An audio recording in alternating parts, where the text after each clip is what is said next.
Disorder कशाला म्हणायचं? काय अंदाज? जेनेटिक डिसऑर्डर्स कशाला म्हणायचं? ओके, डिसऑर्डर कशाला म्हणतात? What do you mean by disorder?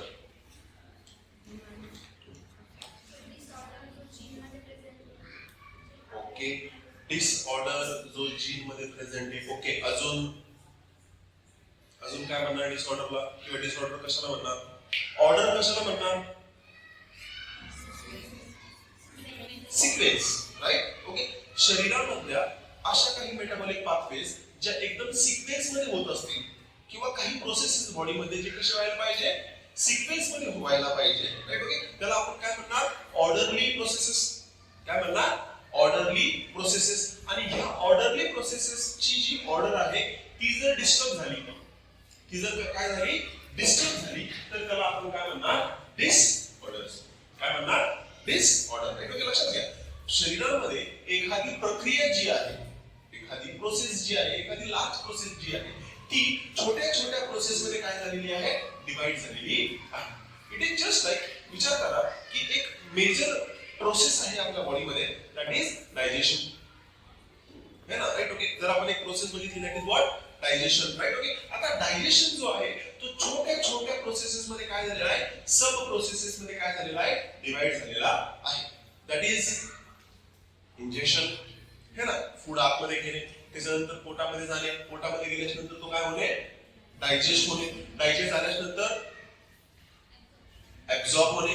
Right? Okay, absorption करण्यासाठी कुठे? इंटेस्टाइन मध्ये जाणे. राईट? ओके, त्याच्यानंतर असिमिलेशन होणे. है ना? राईट? ओके, जे काही फूड आहे ते ऍब्सॉर्ब होऊन कुठे झाले? ब्लड मध्ये, आणि ब्लडच्या माध्यमातून काय होते? शरीराच्या प्रत्येक सेल पर्यंत पोहोचते. राईट? ओके, लास्ट काय आहे? Egestion.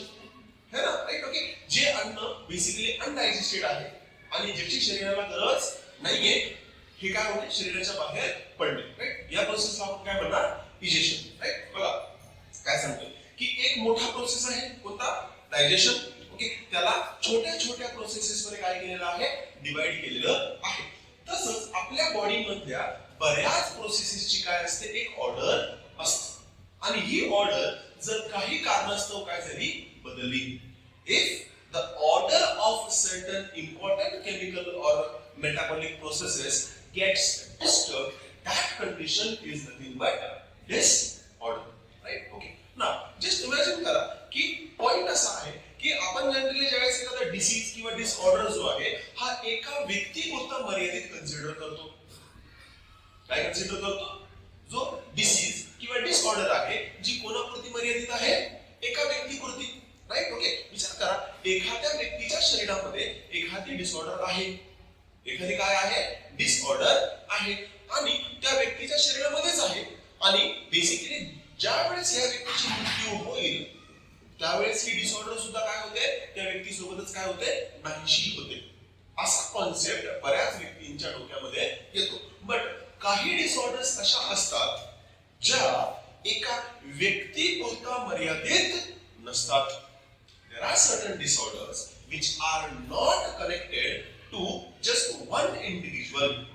These disorders transmit from parent to offspring.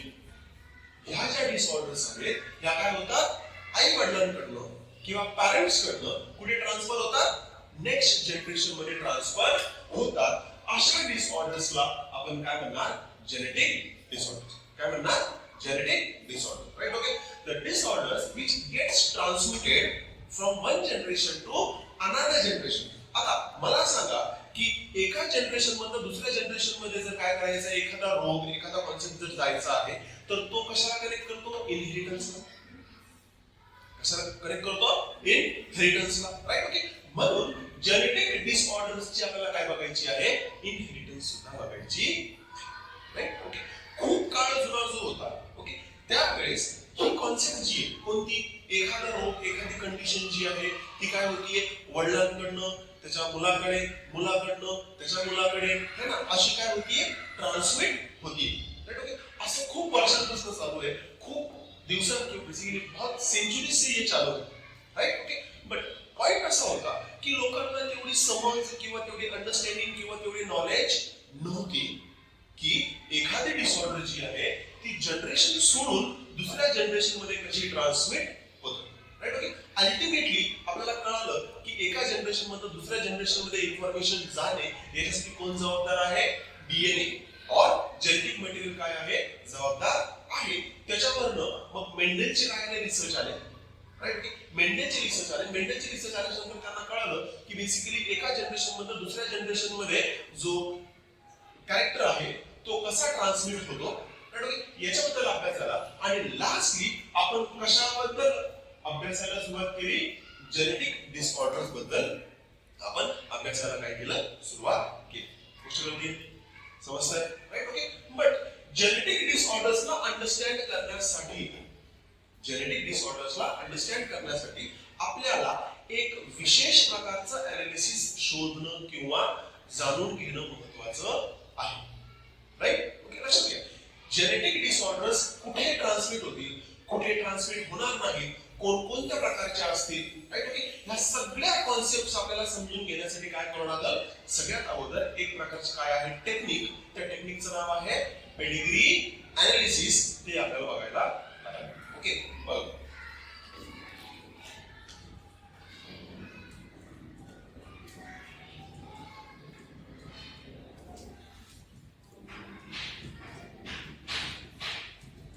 कोणता अनालिसिस आहे? Pedigree analysis. जनरली आपण ज्या वेळेस जेनेटिक डिसऑर्डर्सला काय करतो? बेसिकली आपल्याला सांगायचे असतात की कोणत्या जनरेशन मध्ये जाईल, कोणत्या जनरेशन मध्ये जाणार नाही. Right okay. तर आपल्याला हा ओव्हरऑल डेटा जर आपल्याला कन्फर्म करायचा आहे तर आपण काही सिम्बॉल्स वापरतो. काय वापरतो? सिम्बॉल्स वापरतो. Right okay. बट याच्या अगोदर लोक काय करू शकत होते? जनरलाइज जर आपल्याला एखादी कंडिशन माहिती आहे ना तर त्या कंडिशन नुसार आपण काय करू शकतो? डायरेक्ट नावं लिहू शकतो. Right okay. बऱ्याच जणांनी इथे ना बेसिकली एक क्वेश्चन्स करत बघा. कशाचे? ब्लड रिलेशनचे. कोणते? ब्लड रिलेशनचे आहे ना. Right okay. काही व्यक्ती किंवा काही विद्यार्थी जे असतात ना ते UPSC MPSC आहे ना. Right okay. अशा स्पर्धा परीक्षेचे काय करत राहतात? प्रिपरेशन्स करत राहतात. ओके. त्याच्यामध्ये एक विशेष प्रकारचा काय येतो? प्रश्न येतो. That is blood relation. Right okay. म्हणजे एखाद्या व्यक्तीचं दुसऱ्या व्यक्तीसोबत काय नातं आहे किंवा असू शकतं. Right okay. त्याच्यामध्ये काय दिलेलं जातं? काही सिनेरियो दिलेले जातात है ना. Right okay. असे 3-4 लोक आहेत. त्या 3-4 लोकांमध्ये काय होतं की हा याचा हा आहे, तो त्याचा. Right okay. आणि मग आपल्याला काय करावं लागतं? चार्ट काढावा लागतो. त्या चार्ट मध्ये आपण काय करतो? बेसिकली त्या व्यक्तीचं नाव लिहितो है ना. मग त्याचे वडील कोण, त्याची आई कोण हे शोधतो. Right okay. मग बेसिकली आईचा भाऊ असेल तर मग याचं त्याचं नातं काय. Right okay. अशा आपण काय करतो? काही चार्ट्स काढतो. तसंच आपल्याला इथं काय करायचं आहे? एक प्रकारची पेडिग्री अनालिसिस करायची आहे. त्याच्यासाठी आपल्याला काय करायचे? काही सिम्बॉल्स वापरायचे आहे. बघा, पहिला सिम्बॉल जो आहे तो आपण जनरली वापरतो कशासाठी? एक स्क्वेअर सिम्बॉल वापरतो. कोणता वापरतो? स्क्वेअर. Right okay. याला आपण काय म्हणणार? या स्क्वेअरला आपण काय कन्सिडर करतोय? मेल कॅन्डिडेट कन्सिडर करतो. काय? मेल. आता दुसरा. Right okay. जर स्क्वेअर मेल असेल तर सर्कल काय आहे? फिमेल. समजतंय? राईट. आता लक्षात घ्या, मेलला आपण आतमध्ये रंग भरलाय का? कलर्ड आहे का? नाही. म्हणजे हा मेल आहे बट हा मेल कसा आहे? अनअफेक्टेड.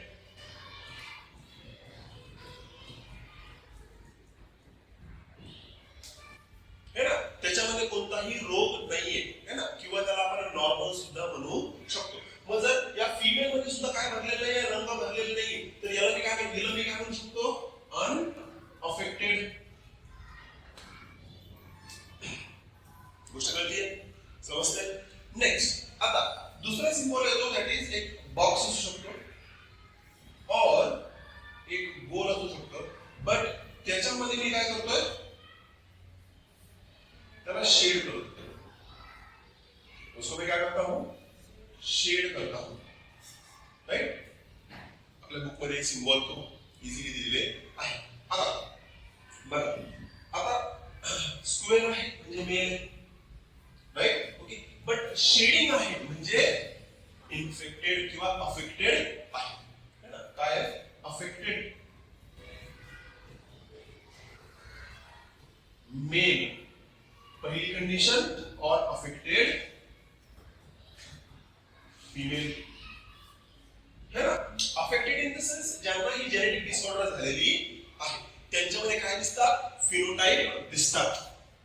राईट. आता फिनोटाइप कधी दिसतील, एखाद्या जेनेटिक डिसऑर्डरची फिनोटाइप कधी दिसतील, सांगा पटकन. एखाद्या एखाद्या व्यक्तीमध्ये फिनोटाइप्स कधी दिसतील, दोन तर उत्तर सांगितलंय, कारण की त्याच्यामध्ये काय असेल, जिनोटाइप असेल.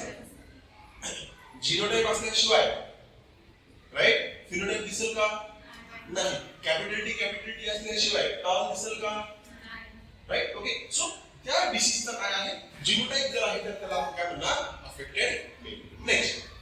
आता दुसरी महत्त्वाची गोष्ट बघा की जर मी एक असा स्क्वेअर काढला, एरो केला, सॉरी त्याच्या अगोदर एक अजून आहे. ओके. जर मी असा शेप जर काढला, काय काढला, असा शेप जर काढला, तर याला म्हणता येईल की आपल्याला हे स्पेसिफाय नाही करायचंय की तो ऑर्गॅनिझम मेल आहे का female, right. Okay. It is just like की एखाद्या व्यक्तीचं असं नाव आहे की जे दोन्ही मेल आणि फिमेल दोघांसाठी यूज केलं जातं, है ना, राईट. बेसिकली ना अशीच नावं शक्यतो जास्तीत जास्त वापरले जातात, कशामध्ये, ब्लड रिलेशनच्या याच्यामध्ये, राईट. ओके. बेसिकली बघा, एक नाव आहे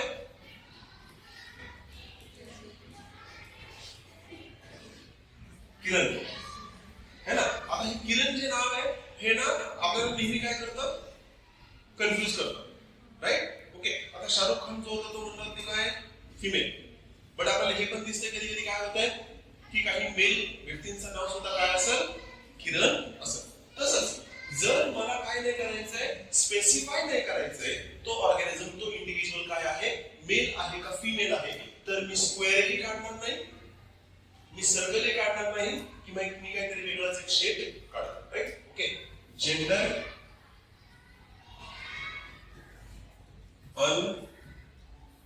अनस्पेसिफाईड, कळलं, इथपर्यंत काही डाऊट आहे, right.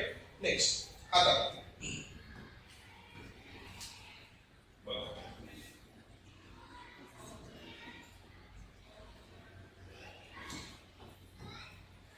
Now, I want to show that की एक मेल आहे, एक फिमेल आहे आणि यांच्यामध्ये काय झालेली आहे, मीटिंग झालेली आहे, राईट. ओके.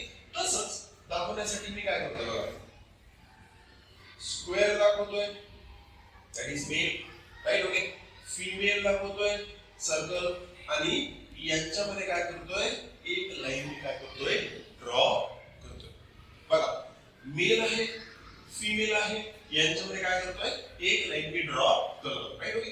हे काय दर्शवतील, हे दर्शवतील की मेल आणि फिमेल जे आहे यांचं काय झालेलं आहे, मॅरेज झालेलं आहे, किंवा काय आहे, बेसिकली हे मीटिंग करताय.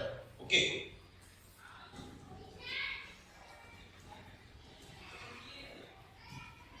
राईट. ओके. आता मीटिंग जी आहे किंवा मॅरेजेस जे आहेत हे दोन प्रकारचे आहेत. एक एकदम डिसेंट, है ना, बेसिकली मेल खूप वेगळ्या फॅमिलीतला आहे, फिमेल जो खूप काय वेगळ्या फॅमिलीतला आहे, राईट. ओके. यांच्यामध्ये मॅरेज होते, राईट. ओके. दुसरी मॅरेज कशी असू शकते, क्लोज रिलेटिव्ह मध्ये, राईट. ओके.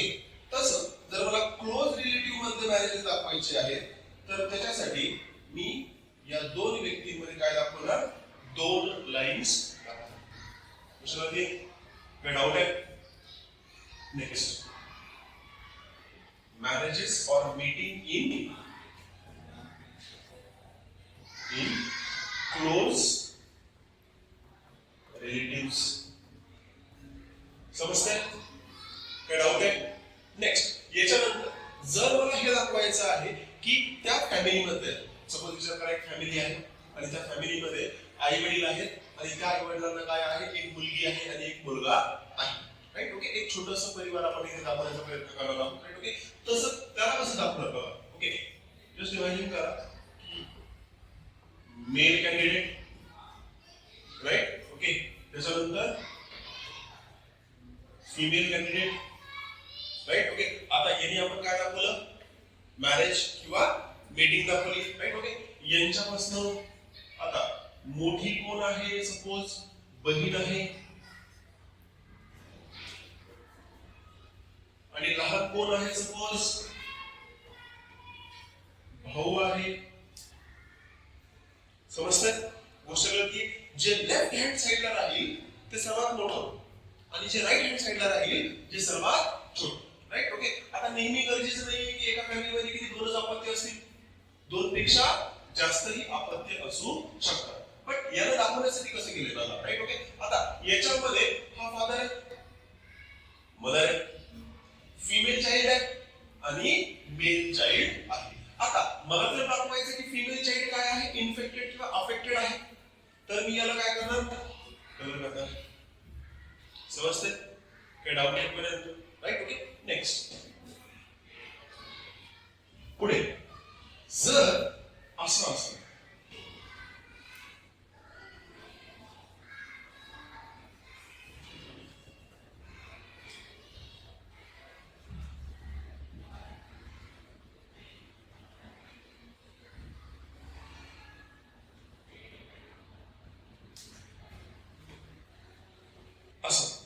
सर्कल नाहीये, ओके. असा जर सिंबल असेल तर याला आपण म्हणणार स्टील बर्थ.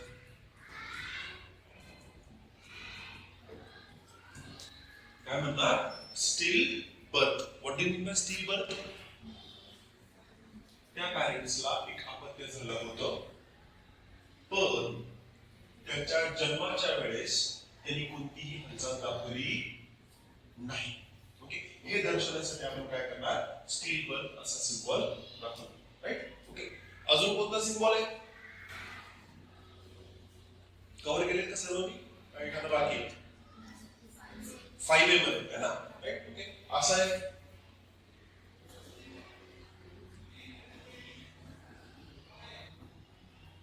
राईट असंच आहे, नाही मग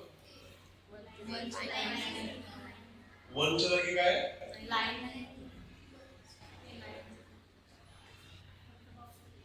कसं, फक्त ट्रायंगल आहे ना, असं असं आहे ना,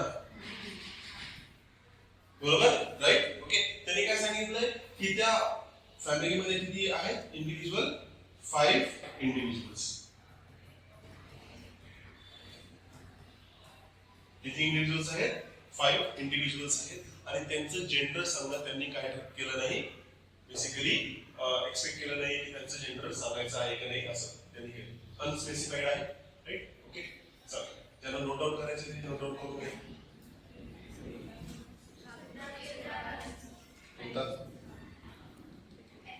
अरे तर मग मी सांगितलं ना, जर हे बघ मी सांगितलं ना याच्यामध्येच की जर मला सांगायचं की अफेक्टेड आहे, तर मी हे बघा, ही एक जनरेशन आहे, ही नेक्स्ट जनरेशन आहे त्यांची, राईट ओके. आता इथे ही जी जनरेशन ही कशी आहे, अनअफेक्टेड आहे. बट मला जर सांगायचं की यांच्यापैकी काय आहे, एक ऑर्गॅनिझम काय आहे, अफेक्टेड आहे, तर मी याला काय करणार, राईट. मला ही गोष्ट सांगायची की जर फिमेल काय आहे, सॉरी मेल काय आहे, अफेक्टेड आहे, तर मी याला काय करणार, असा डार्क करणार. म्हणजे याचं कन्व्हर्जन मी कशामध्ये करणार, इथे. समजतंय, राईट. बघा एकदा काय डाऊट येतोय का मला, बघा काही डाऊट येतोय त्याच्यामध्ये.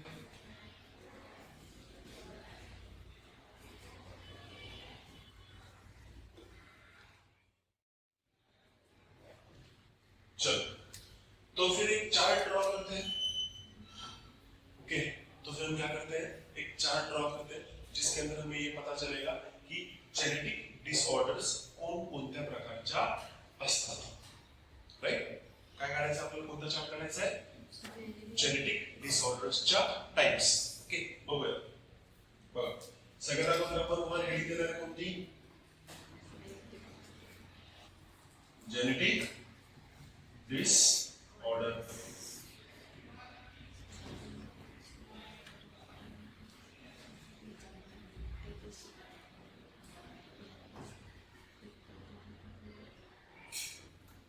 आता बघा, जेनेटिक डिसऑर्डर्स मेजरली दोन प्रकारचे असतात. किती? दोन प्रकारचे. ओके. एक डिसऑर्डर्स अशी असते की ती जनरली काय आहे, एखाद्या जीन संबंधात आहे. कशा संबंधात आहे? एखाद्या जीन संबंधात किंवा एखाद्या प्रोटीन बनण्याच्या संबंधात. राईट. ओके. सो तशा जेनेटिक डिसऑर्डर्सला आपण म्हणणार मेंडेलियन डिसऑर्डर्स. काय म्हणणार?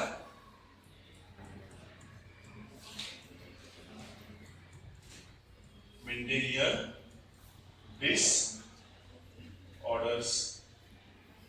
राईट. ओके. आता मेंडेलियन डिसऑर्डर का? तर मेंडेलियन डिसऑर्डर यासाठी की ह्या ज्या डिसऑर्डर्स आहेत ह्या मेंडेल्सच्या नियमांचं काय करतात? फॉलो करतात. They follow the rules which are given by Sir Gregor John and Mendel. Right. Okay. Next, त्याच्यानंतर जर जेनेटिक डिसऑर्डर दुसरा प्रकार जर बघायला गेला तर तो आहे क्रोमोझोमल डिसऑर्डर. कोणता आहे? Chromosomal disorder. राईट. ओके. आता क्रोमोझोमल डिसऑर्डर म्हणजे काय? अशा डिसऑर्डर्स ज्या डायरेक्ट कशाशी लिंक्ड आहेत? क्रोमोझोमशी लिंक्ड आहेत. Right. Okay. Now here we are talking about a specific gene. इथे मेंडेलियन डिसऑर्डर्स मध्ये आपण कशाबद्दल बोलतोय? एक जीन. राईट. ओके. एक बेसिकली पॉइंट म्युटेशन है ना. राईट. ओके. काही न्यूक्लियोटाइड्स काय होणे? बदल होणे.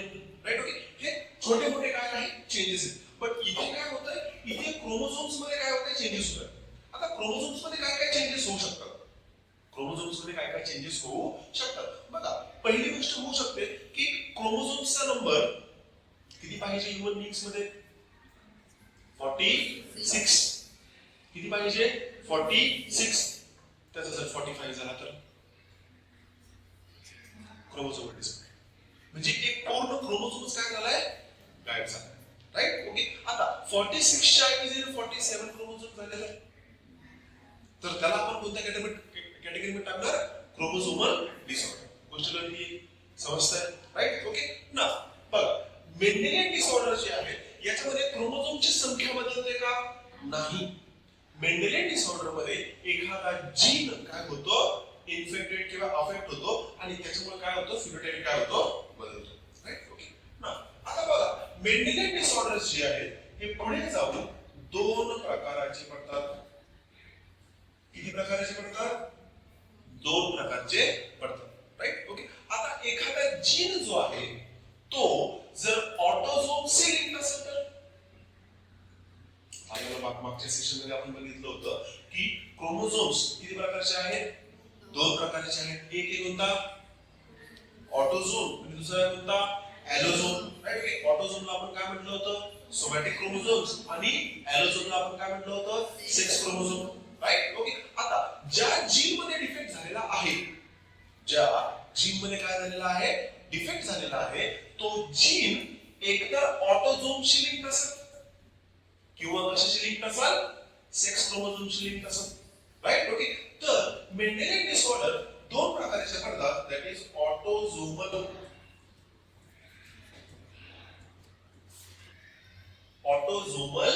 Mendelian disorder. What do you mean by autosomal? जो जीन जो अफेक्टेड है, जिसके अंदर म्यूटेशन हुआ है, वो अगर हम बात करते हैं जीनोम की तो उसके अंदर जो ऑटोझोम्स है उनसे रिलेटेड है, उनसे लिंक्ड है. राइट. ओके. दूसरा, जर ज्या जीन बद्दल किंवा त्या जीन मुळे काय होतं? एक डिसीज होतोय, एक डिसऑर्डर होतीये, ती जर कशाशी लिंक्ड आहे? ॲलोझोमशी, तर त्याला आपण काय म्हणतो? Sex linked disorder. कोणत्या? बघा, मेंडेलियन डिसऑर्डर मध्ये ऑटोझोमल डिसऑर्डर आणि सेक्स लिंक्ड डिसऑर्डर. गोष्ट कळली? समजतंय? काय डाऊट आहे? आता महत्त्वाची गोष्ट बघा.